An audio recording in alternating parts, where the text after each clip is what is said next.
Good morning and welcome to another episode of Josh and Pat. I'm Joshua Klein, joined by Patrick Cassett. And yesterday was MLB opening day, and catcher Adley Rutschman is on pace for the best season of all time.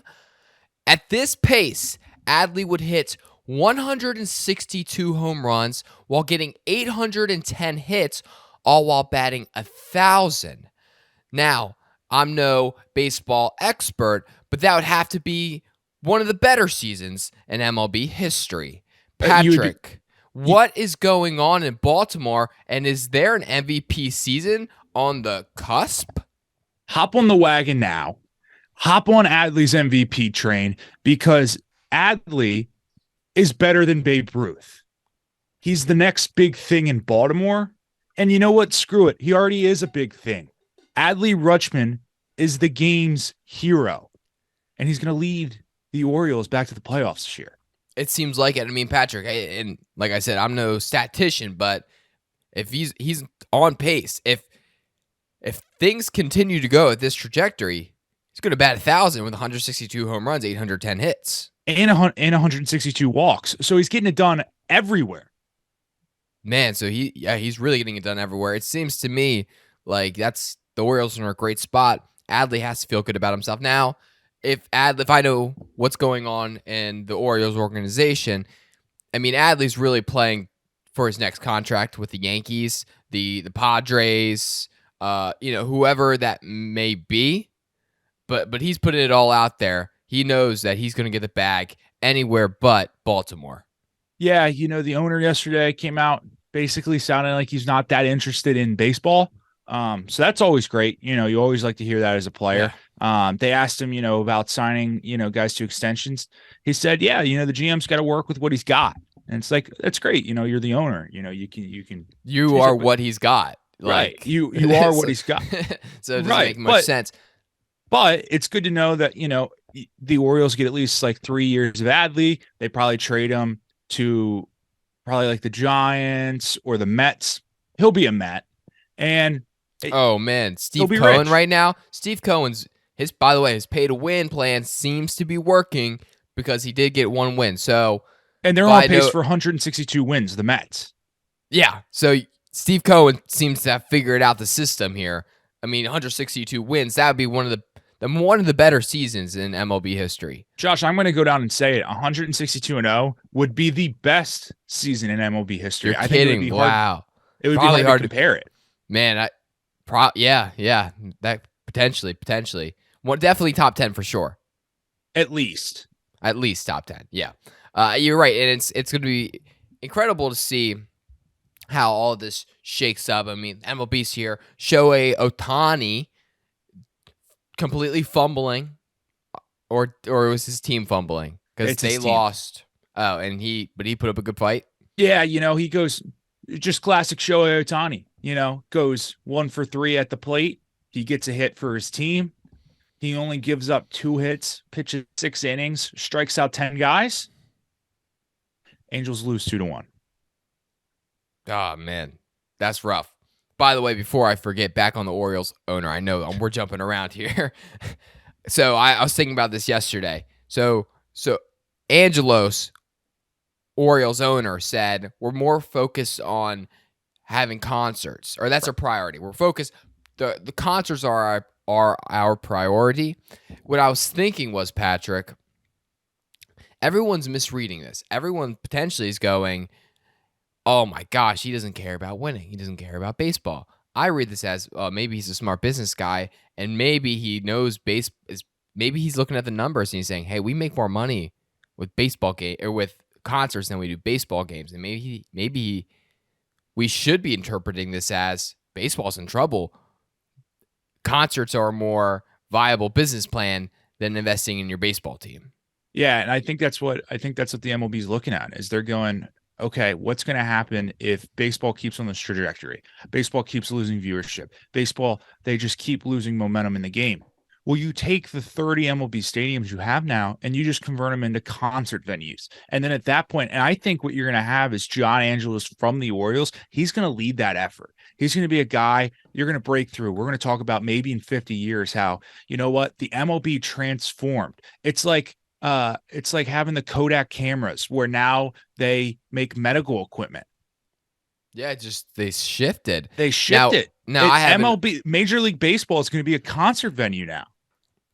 I mean, this is just me, my brain here. I think I have a solution to fix baseball. Let's fix it, Josh. Here's what you do. Taylor Swift, Eras Tour. Was that the hardest ticket to get in the world?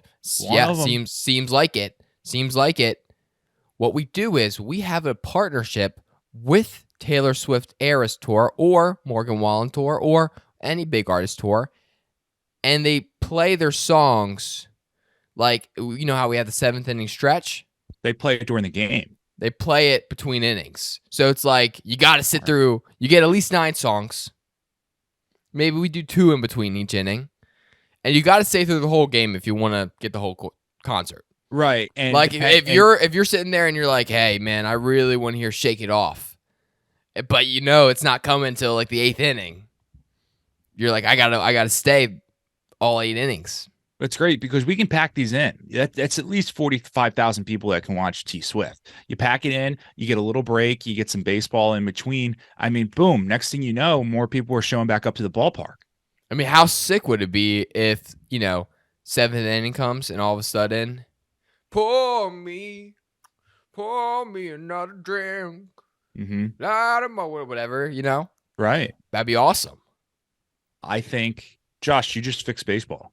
Yeah, I think I did. Also, so we cover all of opening day in one swift go there? Steve Cohen, Ohtani, and Adley Rutschman. Oh, Aaron Judge also on pace for 162 home runs. Oh man! So and they're gonna juice the balls for him. They're gonna give him every opportunity. Josh, was that officially confirmed that they were juicing the balls? We don't know. We'll never know. So it was. We'll never know. Okay. Final 4 prediction. Here we go. We have Florida Atlantic playing San Diego State. The Florida Atlantic Owls are playing the San Diego State Aztecs. And, listen, you got a 9 seed playing a 5 seed. I mean, that's 5 seeds, right? 6 seed? Yeah, I mean, it's a 5 seed. You got to, and Josh, you got to pick the 5 seed, right? Because you're talking about an average 9 to 5 here. This is your average matchup that you normally see. It's your average work day that you normally get 9 to 5. Okay. You come in at 9. They start out hot. Florida Atlantic, they start out hot. They're gonna give it to you. They're gonna go be flashy on Saturday. They're gonna tell you, "Whoa, Florida Atlantic, they're for real. Are they gonna make the championship game?" But then you're gonna remember, no. I gotta get through the whole game. I gotta get through the whole day. 5 o'clock is where I show up, and San Diego State is the 5 seed, and they're gonna show up and take control of the game, and they'll make it to the championship. I'll be honest with you. I have to pick Florida Atlantic because I have to believe in something, Patrick. I have to believe that a 9 seed could do it. I have to believe in something because all those years where Maryland was a low seed, not doing too good, and all those years I believe Maryland can do it, and this is going to give me proof. This is going to give me hope for years to come. If they pull this out and they go in and they win March Madness. Forever, for history, if you're 9 and above, you're like, we can do it. I agree. I mean, Josh, we're all about spreading belief. Okay, so I have Florida Atlantic, you have San Diego State. Moving on, Miami versus UConn. Now, everyone's saying that UConn is pretty much going to bulldoze whoever. I mean, UConn's odds to win right now are just stupid. You get pennies, like on the dollar. Right. So doesn't seem like many people are taking Miami. That being said, I'm taking UConn. Yeah, Josh, I'm I'm going to disagree with you. I'm taking Miami here. That's where the value is. You take Miami to win. They're going to play at a high pace. Somehow Miami came back and they beat Texas. I think Texas is good. People think UConn's good. Texas didn't have a coach like 6 months ago. Yeah, they did. He got fired. Okay, whatever amount of months ago. Yes. Yeah, they didn't have a coach. They still didn't have a coach. I don't know what the timeline was. But they just hired the guy that was the intern. Yeah, I know, but still they didn't have a coach. No, but they did. They didn't have a coach for a second. Whatever, continue. Okay. Miami's good. Pick them. What I do know is a hurricane can outlast a husky, right? And you're going into the South. Miami's used to this warm weather. I know it's played inside, but UConn, all the pressure's on them. They got to show up. People expect them to win. UConn is a proud program. They're a good basketball program.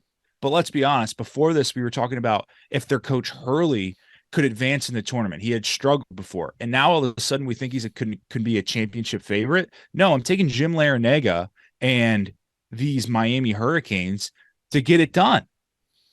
The one thing I disagree with you there is that you said, Hurricane can outlast a husky. You ever see those inspirational videos where people going through the wreckage, you see, oh man, this hurricane devastating, and it is devastating, terrible stuff. Hurricanes are generally devastating, but then what do you see? You see the owner calling out, Lassie, and all of a sudden, coming out of that wreckage, little dog. But it's not a husky. Could be could be a husky. But I doubt it's a husky in Miami. Could be a husky. I doubt it's a husky in Miami. That's the thing. Could be a husky. I'm gonna search. I'm gonna find a video of a husky coming out the wreckage. But yeah, so I mean, listen, we're on opposite sides for both games here. So one of us is going to be completely defeated.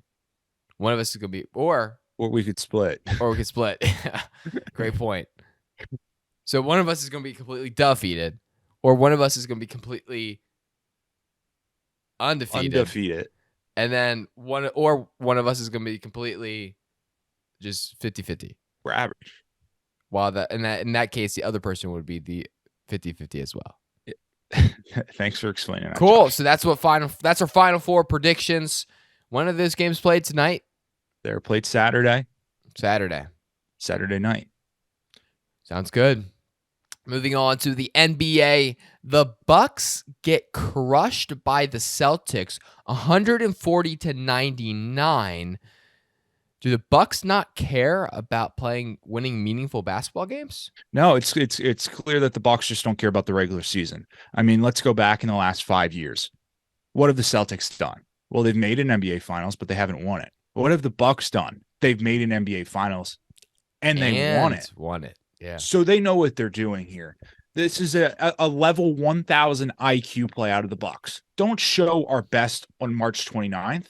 Show our best in the early part of June when we have to come up and play in the finals. Because if we've learned anything about the NBA season, the regular season doesn't matter at all. So why should a team go out there caring too much on March 29th? I think the Bucks know what they're doing, and clearly they have an advantage. Even if they lost by 40 points, they're setting themselves up for a playoff run. Exactly. They don't even want the number 1 seed.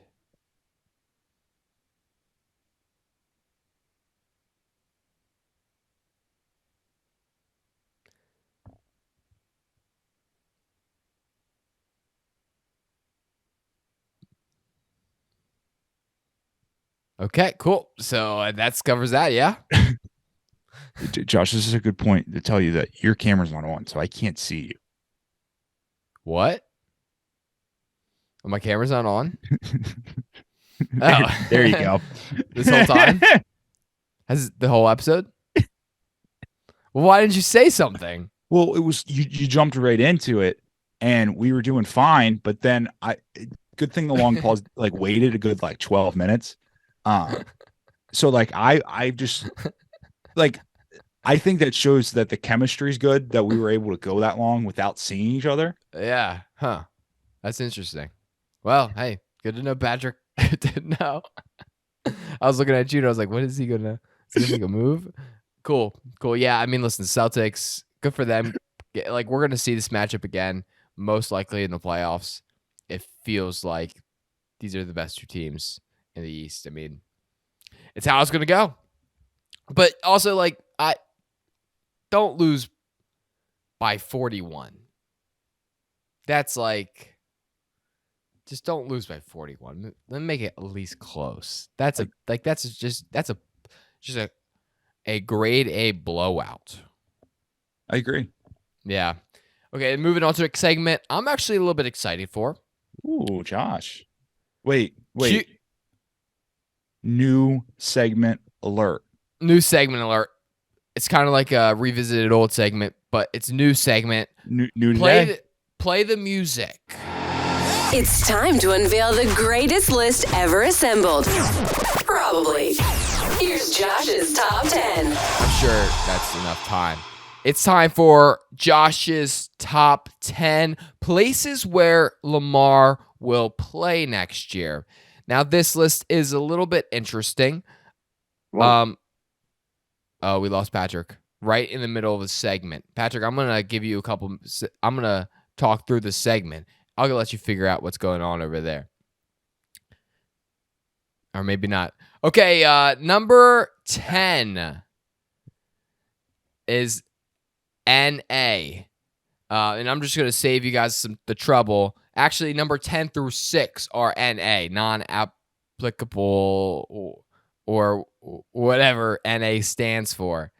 It's there's not options for 6 through 10, but Lamar has 5 solid options. 6 through 10 just doesn't exist. 6 through 10 doesn't exist. So, and I'm sorry if they're out there.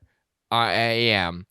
But starting at number 5, we have the Colts. The Colts are the only team that says, hey, we're not out on Lamar. Jim Irsay, I'm sure he's doing something over there to get this team good. And I mean, from my understanding, they do not have a quarterback. They have what? Correct. They have a high enough pick that they could maybe make a trade that the Ravens would like. Especially if they don't want to do the 2 first rounders thing, maybe they'll be like, hey, we got a really high first rounder. We'll get you like a second rounder, something like that. And Colts are a solid option. Now, will that happen? I have no idea because there's 4 other spots that are a little bit more likely. And I'm not saying they're likely they're going to happen. I'm just saying these 4 options are more likely than the Colts. And look, Josh, here's what I'm going to tell you about the Colts is they're the one team that goes, like you said, we're not out on Lamar. We're not in, but we're not out. We'll take a look at him. But then you also have the owner, Jim Irsay, saying, we just can't be paying these quarterbacks this much money. So it's really it's really a catch-22 here. Like, yeah, it's like what? Yeah, what? So it's like they said they're out without saying they're out. But we're in. But we're in. But we're not gonna. That's like you have the friend and you make plans for the Saturday night, and he goes, "Yeah, man, like I can probably swing by," but never like fully commits to it because he's afraid that for some reason he's going to get a better plan, even though he hasn't had better plans in probably in years. So of course he's going to show up to the party, but he's never going to let you know if it's 100% sure to happen. Yes, that's a great point. Moving on, number 4, we have the Houston Roughnecks. Now, I'm not sure if the XFL is in the business of giving out fully guaranteed contracts. I know Dwayne Johnson and that investment group have to have a lot of money. So maybe they want to bring some new eyeballs into the sport. Maybe they want to really try to take the XFL to the next level. And I'll tell you what, Lamar Jackson will do that for you, especially since if you look at the average length of an XFL season, right around the perfect amount of games that you might get Lamar for a whole season. Lamar, if he plays in the XFL, is on track to get hurt in the championship. So you at least get most of the games out of him. So it would probably be a pretty smart move on his end. Exactly. And then you go, if you want to go back to the NFL, Lamar, guess what you say? You say, I played a whole season. So don't look at me. You can't say that I don't play a whole season. I just finished an entire season. And that's what Lamar, he could do. Well, and that's what Agent Lamar goes to the table with. He goes, look, my client, he can play a whole season. So guarantee him the money because he's guaranteed to show up. He's going to show up. And by the way, I mean, he's used to not throwing it to any receivers anyway. You don't even need receivers. You don't. So I mean, it's a perfect situation for Lamar. I'm not sure who's going to reach out to who first. I'm not sure how many contacts Lamar has in the XFL. But I think Houston would be the team simply because it seems like the DC Defenders have like the Tiamu, situation pretty locked up. Tiamu's one of the highest paid quarterbacks in the league. Mm-hmm. I don't think they have it in their payroll. Like they already have a guy that they feel comfortable to win with. Houston might want an upgrade from Brandon Silvers. They go get Lamar. Number 3. Places Lamar will play next year, Douglas Park in Miami. Now, I did my research in preparation of this top 10. I looked at multiple different parks in the Miami area. Which park could I see Lamar playing at most? And while I'm not sure how close this is to any places where Lamar lives, I know he likes to spend time in the Miami area. Douglas Park has some nice open fields. You got plenty of space, to invite the boys over, throw the pigskin around, maybe play some 2-in touch, flag, whatever you got. You could do tackle. Some people like to do the tackle. Listen, if I'm not into pads, I'm not playing tackle. It's also a great place if you want to shoot a promo for any entrepreneurial projects. Look, he's got a friend, Ken. And I think I wouldn't be surprised if that's one of the places that Lamar ends up playing next year. Well, because you can think he's in business. He's got his business partner, Ken. They got a product that they're taking to market. It's perfect for the Douglas Park, right? You bring it out there. Exactly. You get the Bluetooth speaker with it. You get a tablet with it. I mean, we're talking about Lamar Jackson having an awesome day. Yeah, I mean, that's an awesome day. And you maybe bring a cooler with some like Capri Suns, that's a fun day in the park right there.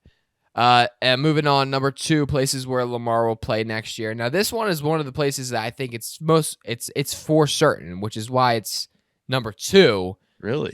Madden. Going to be in Madden, the game, for sure, no matter where he plays. They always, even if you aren't on a team, he's a high enough player that he will be put in the game. He's a free agent signing. Even if he's not on a team next year, you can pick him up in your own Madden league, and you would have. And this is not an endorsement for the new Madden games, but also you think Lamar's probably playing on his cover year, and he's definitely in the game in that year. So it seems to me like that's a guarantee. Yeah. And number 1, get this through this quickly. Top 10 places where Lamar will play next year. Number 1, the Baltimore Ravens. It feels like he's the only they're the only team that's in on Lamar. Yeah. It's that's the thing is when the rest of the league goes, you know what, we're good. You start looking around the room and you go, yeah, I requested a trade, but like, can you take me back? And I think the Ravens would do so. I think so as well. I think so as well. That's Josh's top 10 places where Lamar will play next year. Now, some people are going to be mad at the list. Commanders fans specifically. Atlanta fans specifically. Well, Atlanta said they can't. Circumstances are different. Very different. Last year, it was different. It was a different offseason. Yeah. Of course, this year they're worried about injury concerns for a guy who's missed some games the last 2 seasons, but has never had really like a major injury. But they were all in on the guy that tore his ACL last year, had some legal issues. They were willing to go that route. This year it was different circumstances. It's a different circumstances. They feel good with what they got. They're not going that route. Here's what I never understand though is like, and this is where I hate the media sometimes, is people go different circumstances.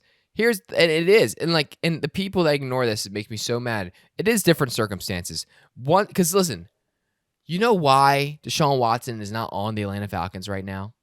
Why, Josh? Because the Atlanta Falcons were going to pay him $200 million guaranteed. So if they're pursuing Deshaun Watson, they're not pursuing him for $200 million guaranteed.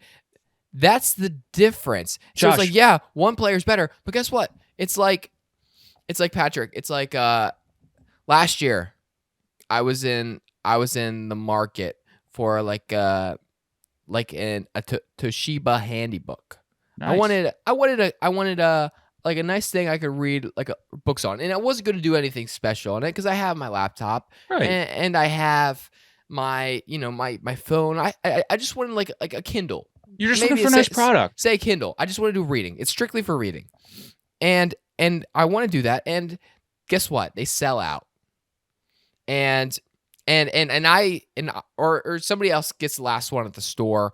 And it was perfect because I had $200. They're only $200. I was in the market for that. Dude, that sucks. It does suck. But then this year I go back to the store. They don't have any Toshiba handy books, but they have the brand new iPad. And the iPad, yeah, it's definitely better. But I don't have $1,000 to spend on a new iPad. I already have my laptop. I mean, like I just don't have $1,000 to spend on the iPad. So I'm not in, even though I was in the market a year ago for something I could read on, I'm not in the market for this because I was never in the market to pay $1,000 for the Toshiba Handybook. Well, and it's tough because when you go try to get that iPad, you can't finance it. They want the $1,000 right up front. Up front, yeah.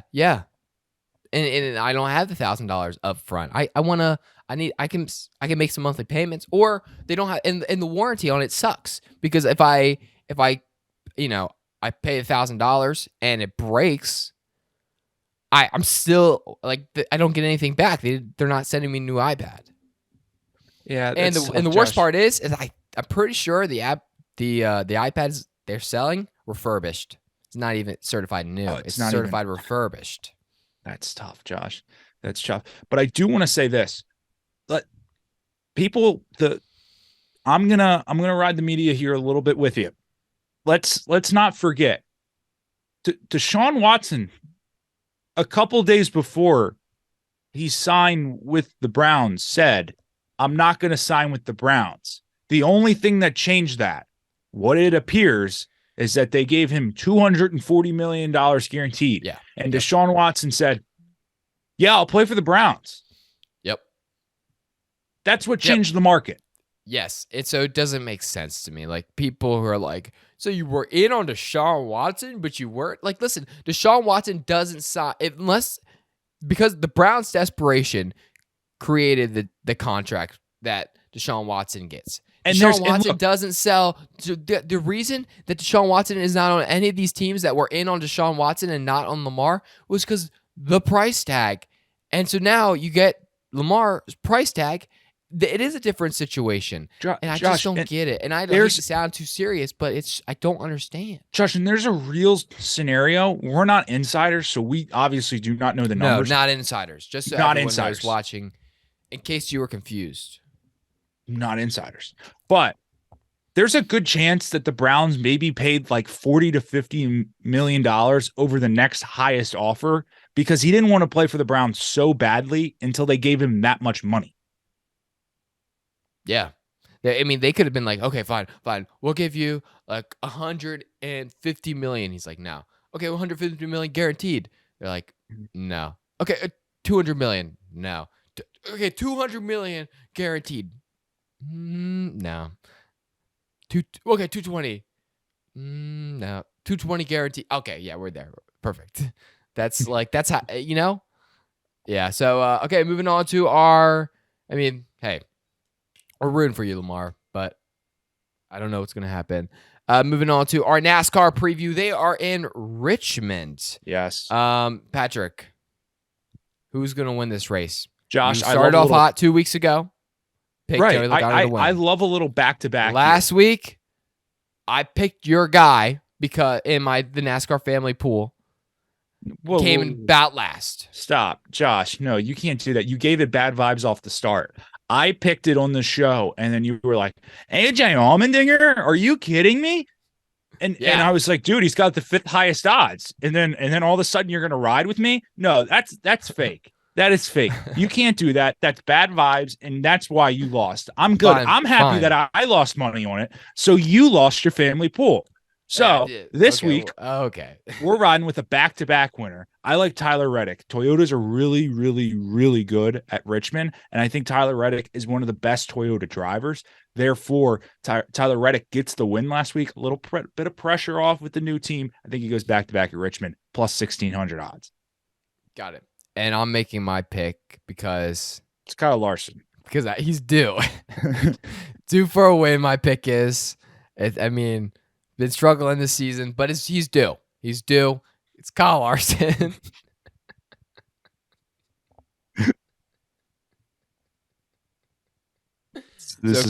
I'm cheering for you, Kyle Larson. I believe you're due for a win. I can't wait until it's like August and he still doesn't have a win.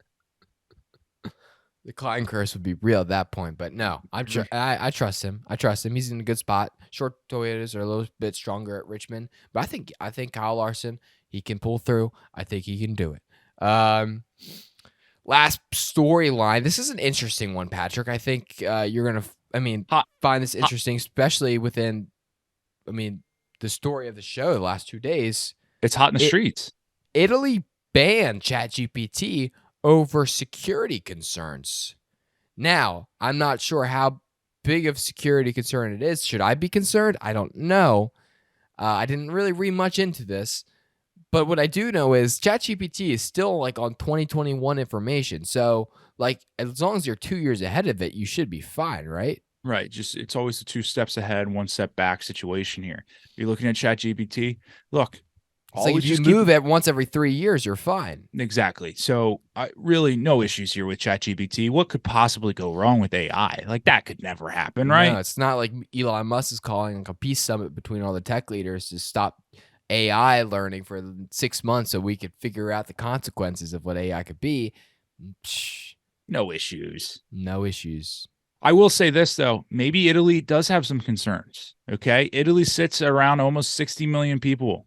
The Italian government, they're going, you know what? We got to protect our people from ChatGPT. They're at a declining population rate. Is this Italy's move to make their country stronger and protect their people? So scenario. Every country with ChatGPT gets taken over by AI overlords. Mm-hmm. Italy, the only country in the first world, no ChatGPT, they become the world power. Is 60 million people enough to defeat AI? Oh, so you're right. So like you're saying like the AI bands together for all the other countries and then right, because it's like yeah. Because then it's like, well, they've overtaken like the other 8 billion people, right? So like in the 60 million people, I'll tell you what, that would be a heck of an upset. That'd be a big upset. What are the odds on that? Like DraftKings needs to get on that. I'll tell you what, though, Patrick. Do you think the AI over? I mean, I don't think we say anything that would upset the AI overlords on the show. Right. I think we'd be allowed to do the show. I think they're pretty happy with us. I mean, we try to use well, they could be upset because I plugged in a ChatGPT this morning. I said, "Hey, what should we talk about on the show today?" Dry sports day. Right. I specifically laid out what the show was, what we do, what should we talk about, and ChatGPT gave me 2021 because all it knows is 2021. So it gave me everything from this today 2 years ago, nice. And I was not happy with ChatGPT. And I expressed that. And so if they're listening, they could be upset about that. That they we gave you this great prompt for a show and you didn't use it. I'm going to be like, no, trust me. It was 2 years ago. Reason. I can see that being a story as well. Mm-hmm. So I don't know. We'll see. I guess a big move for Italy though. Yeah. I mean, if you're in high school right now and you're in Italy, you are fuming. It's tough. Josh, imagine actually having to write a paper. Yeah. I saw a guy once in like middle school. He had a 3D printer. He had ChatGPT write his paper, and then he put a pencil on a 3D printer and had it write out the whole paper. No way. I'm like, dude, you are so smart. Because then it's like, oh, well, like I hand wrote the paper. Like, how did I cheat? I don't know. Josh, just playing level 1000 IQ. Incredible. Okay, let's recap real quick. Shout out Adley Rutschman, very good. Ohtani doesn't get the job. Steve Cohen paying to win, really, really working out. Going to be the first team potentially to have a perfect season. Florida Atlantic, San Diego State game. Patrick and I are split. Florida Atlantic, me. San Diego State, Patrick. Miami, Patrick. UConn, me. Bucks strategically lose to the Celtics by 41 points to get to a better position in the NBA Finals because they know how to get it done in the playoffs. Celtics do not. Josh's top 10. Lamar Jackson probably going to be a Raven if we had to guess. NASCAR preview. Patrick picks Tyler Reddick, and I pick Kyle Larson logically. And Italy banned ChatGPT, which is it a good thing or not? To be determined. Jury's out. So, I mean, we could have just done that, and that would have been a really quick show. Yeah. Cool.